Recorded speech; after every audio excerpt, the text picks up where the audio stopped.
Hello viewers and welcome back to Decidedly Vanilla. These guys are so cool. And I did go ahead and extend the track an additional block. So they just move a little further. Hit! Whoa! Yeah! Dodge! Yikes!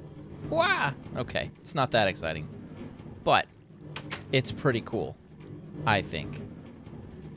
And let's click it off. Everybody return to your station.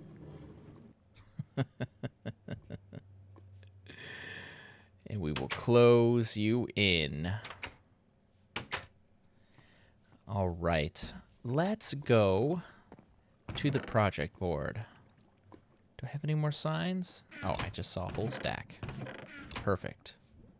All right. Let's see where we are. We are ready for Project 2 Barracks. Except, remember when I said that clause last episode?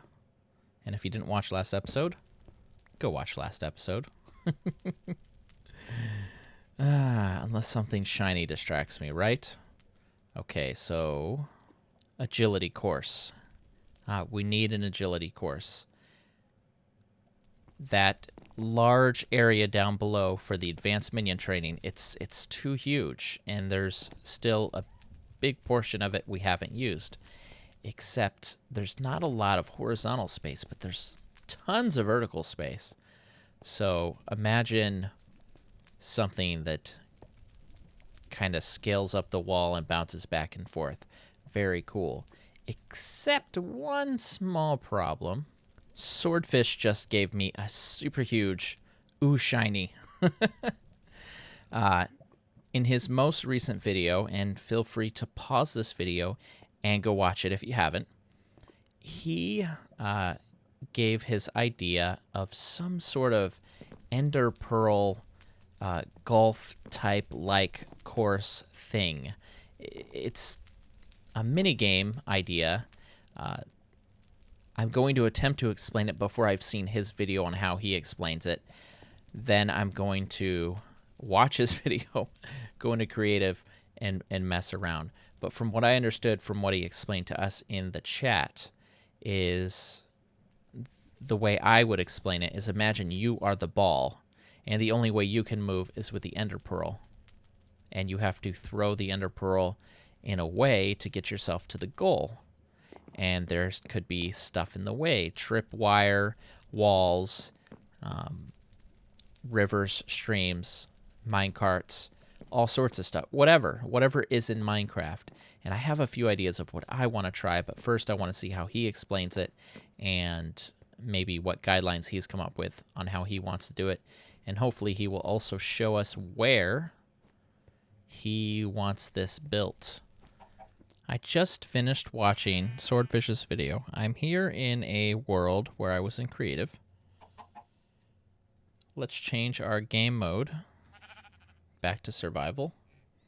I have regeneration level 99 on for an infinite amount of time. I have feather falling 4. Yes, feather falling 4, the highest you can have. And I have a full set of ender pearls. Swordfish, go ahead and pause my video and actually go watch this if you haven't. But he made 3x3s and kind of like little buckets. I like that idea. So I did something similar. Here's kind of what I had in mind when I first heard of the idea. So you, as the golf ball, playing golf, Swordfish golf, I'll call it for now, you go through holes. I'm kind of imagining mini golf where you have small obstacles. You try to get to one, and then once you complete this, you walk over to the next one. It looked like Swordfish was thinking along the lines of you just kind of keep going along. I like the mini golf idea. I want to help him. I want to build some stuff, and I'm going to go with whatever he has, whatever he wants to use as the rules, as the general thing. I'm not going to go and try to make my own thing. But these are some of my ideas.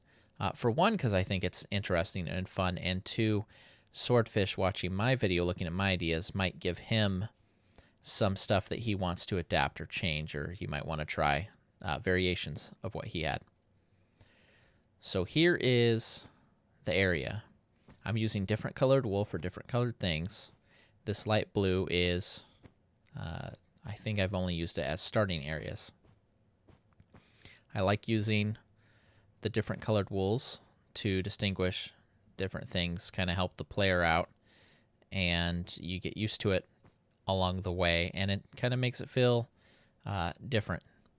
I also have glass, and it might be interesting to use different colored glass. I'm not creative, so I can't swap this out. But I like glass because it doesn't impede your view necessarily.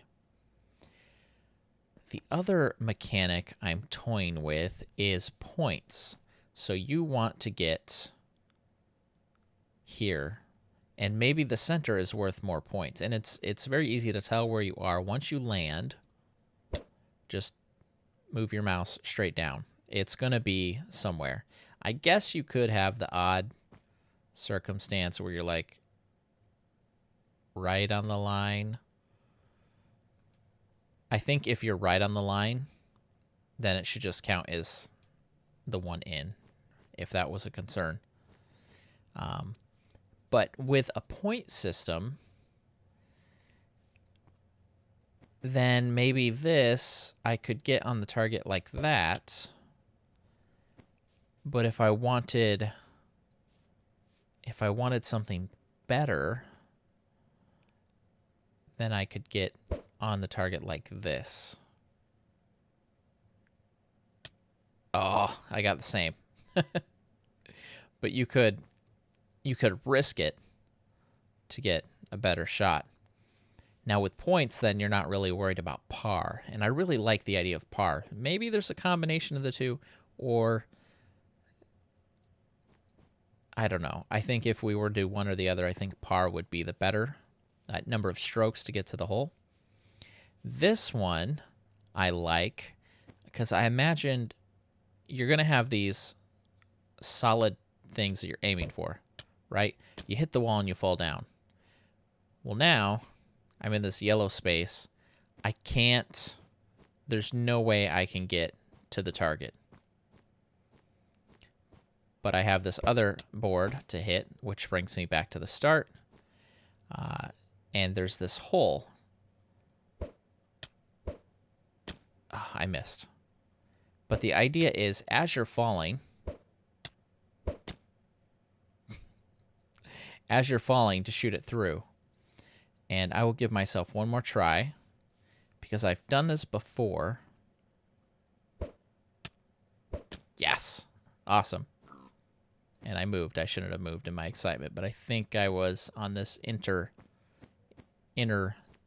circle, part of the target.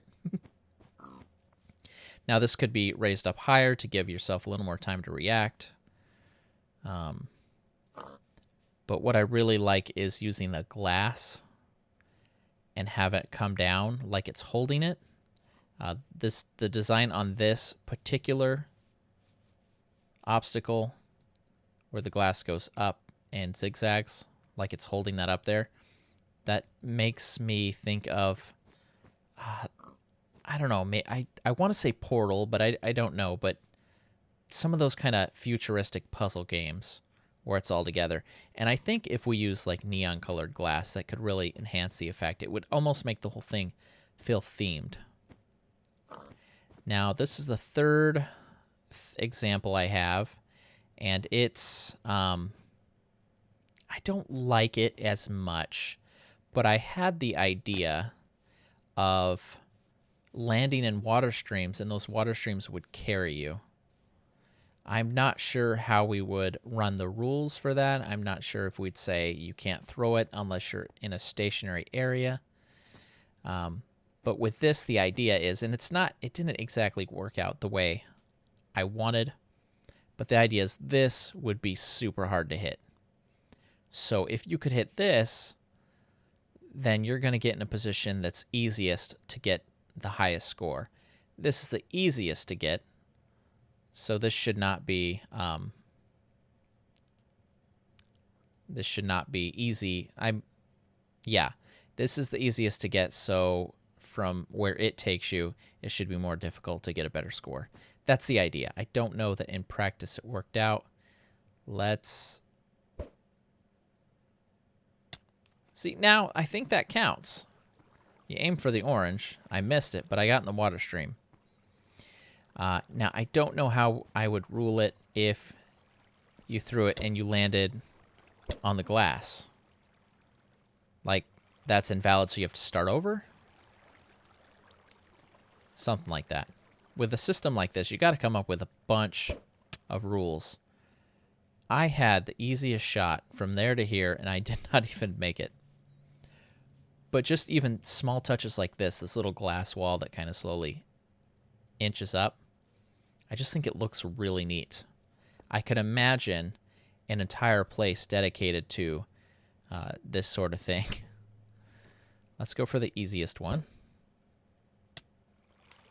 You land in the stream and it takes you along. I've also had a couple times where I hit the top and it lands me on top. I'm not sure how I'd want to rule that either. And then from here... Hey, so you still actually could get here from this one, but it's such a straight line that it's kind of difficult. And for this medium difficulty shot, I kind of added in something that forces you... See, that wouldn't count, but let's say I actually made it and didn't get stuck. So here I'm finding a bug that hitting this is actually not pushing me to this space, so these would have to be moved back. But let's say that did work, and I fell down. This one actually requires you to come up here. If you don't, then you're over here, and no, I guess it's the same thing, right? That's really the only place you can hit. Yeah, that might be too small. I'm not sure. And then this takes you down, and it's kind of long and slow. And then it puts you in here where you cannot get a straight shot. So then you're forced to kind of wing it and hope for the best. Plus, this stuff's in your way, and that's not even close. But I did make it once, so I know it's possible. So that was me messing around with this. I kind of like some of these. I like the concept. I like the idea.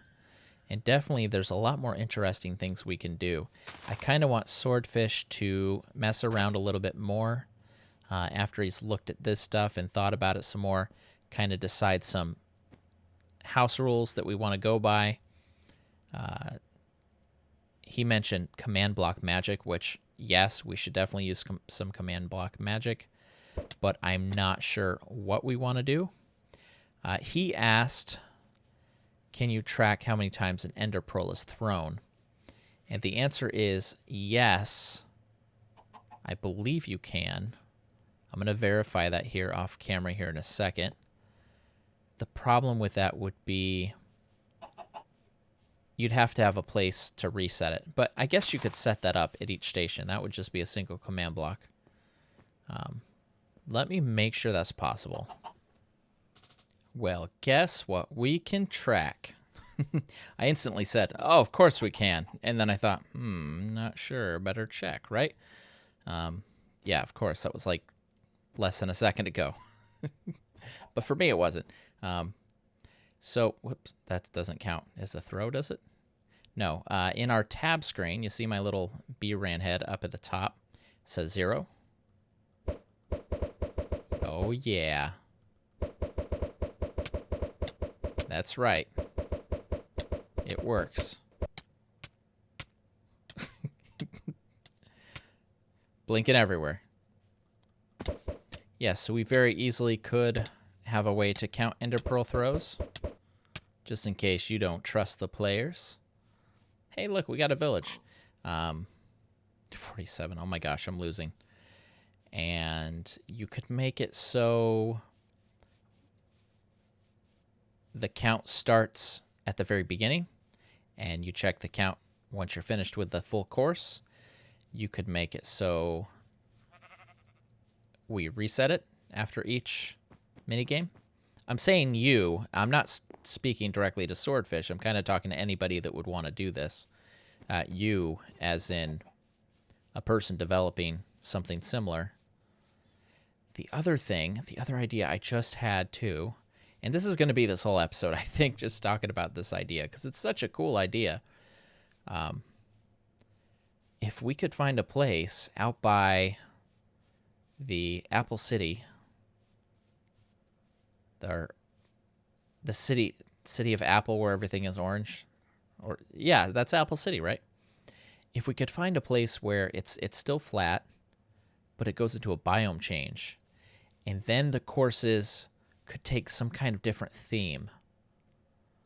And even better still, if we could find a village on the server like that one, then we could even make it somehow themed to the village, that part of the course. Actually, oh, that's pretty cool. We're actually surrounded by villages here. Yeah, so a lot of potential here. I'm kind of excited to see where we go with it. As far as other command block magic trickery, I'm sure there's a way to make it so that when you land on a specific thing, it changes a block to be a light and it flashes on and off. But that would be super complicated, I think, because you'd need to detect the block underneath the player. You'd also be checking within a certain range. You would then be changing a block back and forth. You'd only want it probably to cycle a few times, otherwise it might be annoying. So it'd need to be a one-time run thing, which means once the player's out of here, you'd need it to be cleared.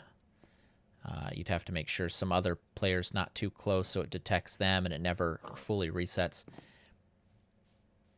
It'd be really complicated for me. It's not something I could just pop out after like 5 minutes of looking up a code. So I wouldn't personally want to do that. I think visual cues is the best indication. I think the design should make it clear where it should go. I don't have anything labeling these targets, but it's clear that this target is for here, just because of the proximity. Same for this. The fact that there's this back wall means I'm looking this way, and this is forcing my eye in this direction. I can see the target there, so that's obviously where I go. So I think that would be the best bet for that, is through the design make it clear where the destination is. And if it's like a mini golf thing, it's a set.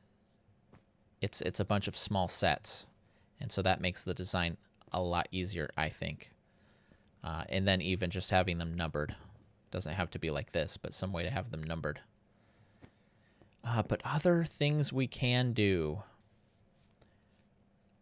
Throughout this course, I mentioned many things, and there's even in this little tiny 3-course thing, there's some inconsistencies. Like if we land on the glass block, what happens? If you get stuck on the top, are you allowed to play from there? Does it count against your throws? Those sorts of things. So we'd have to figure out those rules. But with potion effects, I could make it very easily so that you can't jump. So you could press the space bar, and it wouldn't do anything. So that would also mean you can't jump into here. But then something similar like this, where maybe you get into... You could have half slabs. Even when you can't jump, you can walk up a half slab. And then to get into here, you'd simply have to kind of come in here. But that would make it so you can't jump out. Now, we're playing on the server. We're not going to cheat. But having little things like that, restrictions, can sometimes make it feel, for one, more like a game, more of an experience, and also... just knowing you can't accidentally do it. So if I'm up here and I forget and I come up here, I'm like, oh, I can't do that. But if I come up here and I try to jump and I can't, it's like, oh yeah. I don't know. It feels different, and it makes it more of a mini game, I think. We got Regeneration 99 on. You'll notice there's no weird swirly effects in front of my face. Those can be disabled. Pretty much any potion effect. I still get some damage with this, with regeneration. We could use resistance. That should make it so you can't have any damage, I think. Jump boost. I don't think jump boost does feather falling, but it's possible that it does. But I think jump boost is the potion effect that we would have to be breaking to make it so you can't jump. So I don't think that would work. But yeah, lots of different little small things that we can do, and they all add together to make a complete experience. So I'm not going to move forward with any of this on the server just yet. But Swordfish will have time to view this video, kind of see some of these ideas. Maybe that will cause some brainstorms for him. We're trying a new program that helps us collaborate. Oh no.